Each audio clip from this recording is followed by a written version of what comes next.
The structural changes inside Red Bull ahead of 2026 reveal something rarely discussed openly: a shift in power. After the passing of Dietrich Mateschitz, every major figure from the previous era has gradually disappeared. Christian Horner was pushed out following a prolonged internal conflict. Adrian Newey left just as the team entered a new technical cycle, and now Helmut Marko, the man who brought Verstappen into Formula One, is on the verge of stepping away. In the background, Oliver Mintzlaff has strengthened his strategic control, while Laurent Mekies has taken over the team's day-to-day operations. During the same period, 3 of Verstappen's key engineers left the team, something that almost never happens simultaneously. Lambius remains, but the possibility of a new role for him means Verstappen's technical stability for 2026 is far from guaranteed. On top of that, his new teammate will be Isaac Hadjar, a rookie stepping into the main team during the most sensitive phase in Red Bull's recent history. All of this is happening while Red Bull prepares to build its own power unit for the first time in partnership with Ford, and faces a set of 2026 regulations that could reshape the competitive landscape. With such a heavy technical workload, the departure of influential figures raises questions about whether this restructuring is a strategic evolution or a sign of deeper internal imbalance. So, the real question is, will this power shift lead Red Bull into a stronger new era, or expose long-term risks that are only just beginning to surface? Keep watching until the end to follow the full breakdown, and feel free to subscribe as we move into the main discussion. Applause. The starting point for understanding Red Bull's transformation is Marko himself. For nearly 2 decades, his influence was absolute. He oversaw the junior program, placed Sebastian Vettel in a title-winning car, and famously pushed through the decision to promote Max Verstappen at just 17. His partnership with Max grew so close that Verstappen once referred to him as a second father and an important pillar of the team's structure. Yet, despite that history, Marko now stands on the edge of departure. He says, "It's not in doubt. I will have a discussion, and then I see what I do," before adding, "It's a complex set of different things. I have to sleep over it, and then we will see." His tone is calmer than the context suggests. Behind the scenes, several reports indicate the decision is effectively made. Marko is expected to leave. One of the triggers was his public criticism of Kimi Antonelli, which eventually led to the Italian teenager receiving more than 1,000 abusive messages. It was widely suggested that Oliver Mintzlaff, who now has overarching authority across both Red Bull teams, was unimpressed by the situation. The pattern fits the organization's direction: media-sensitive, polished, and corporately aligned. Marko, with his direct and occasionally abrasive style, no longer sits comfortably inside that framework. Then there's the broader shift prompted by Horner's exit.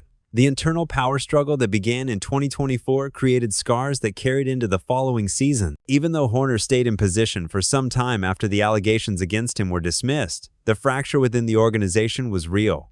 When the leadership finally removed him, it set off a chain reaction. Newey's departure was already rumored, but his move to Aston Martin in early 2025 confirmed that Red Bull was moving into a new phase. Without the technical anchor who shaped every championship-winning car since 2010, the team no longer had the familiar structure that had defined its competitive identity. Mekies, speaking after Abu Dhabi, said, "Helmut has been incredible in how supportive he has been into helping us turning around things this year. Obviously, him and top management had quite a few difficult decisions to make in the year. F1 is not a static environment. You always adjust your organizations." His choice of words is telling. He avoids discussing Marko's future directly. Instead, he frames the situation as part of an ongoing internal reassessment. The message is that the team must adapt constantly, but the subtext is that major changes are underway. What complicates things further is Verstappen's position.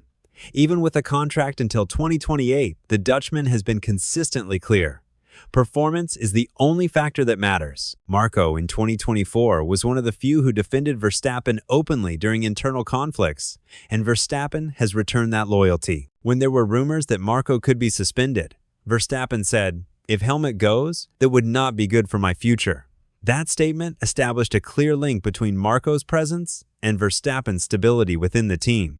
The timing overlaps with Red Bull's transition to becoming a full power unit manufacturer for the first time. Beginning in 2026, both Red Bull Racing and their sister team will run Red Bull powertrains units developed in collaboration with Ford. The combination of a 50% electric power split, fully sustainable fuel, and active aerodynamics represents the biggest regulatory reset since 2014. The team will also face this challenge during a period of leadership changes, meaning stability will be especially important. Pierre Wache has described the power unit project as very promising, but even strong programs can be affected by major structural changes. The organizational dynamics also play a role here. Leadership at the corporate level has pushed for clearer internal structures, more centralized decision-making, and a system that avoids over-reliance on any single individual. While this approach may appear logical from a business perspective, it marks a significant shift from Red Bull's earlier culture, which often encouraged strong personalities and fast, decentralized decision-making. The changes within the junior program reflect this new direction. For 2026, Yuki Tsunoda will not continue with the Red Bull teams,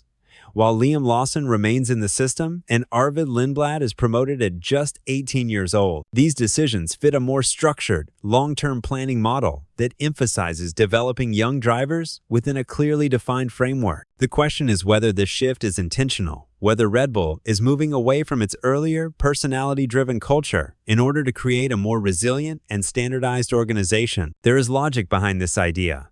If the team wants to avoid internal tensions like those seen in the past, reshaping the structure would be a rational step, but doing so while also entering the most technically demanding era of modern Formula One brings its own risks. Max Verstappen has remained calm in public comments. After narrowly missing the 2025 championship, he emphasized that the team's recovery over the season was more important than the final standings. He also mentioned that some restructuring was needed, which aligns with the organization's overall direction and suggests he recognizes the scale of the changes taking place. With all these parallel transitions, organizational, technical, and structural, Red Bull enters 2026 with a level of uncertainty that would have seemed unlikely only a few years ago. They are no longer the same team defined by a long-established leadership group and a consistent engineering philosophy. Instead, they are a new organization with new decision-makers, expanded technical responsibilities, and an evolving relationship with their lead driver. And this leads to the key question: if the 2026 car is not competitive, what happens next? Will Verstappen remain committed to a team undergoing such significant changes, or could the shifting internal landscape eventually push him to consider other options?